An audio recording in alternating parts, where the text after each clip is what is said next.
Seorang pengendara mobil merekam aksi pelaku bajing loncat di depan Pasar Induk Cakabaring, Palembang pada Minggu 27 April 2025 siang.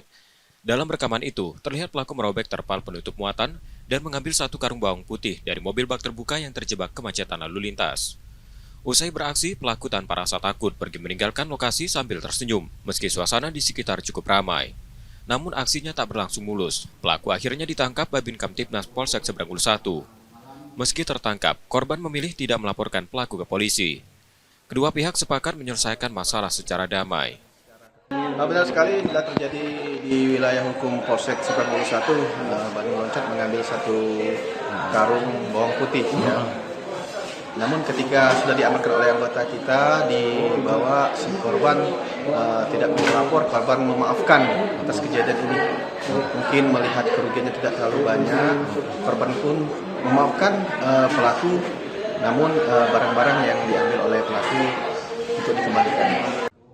Sebelum dibebaskan, pelaku diminta menandatangani surat perjanjian untuk tidak mengulangi perbuatannya. Yudi Kiswanto, Kompas TV, Palembang, Sumatera Selatan.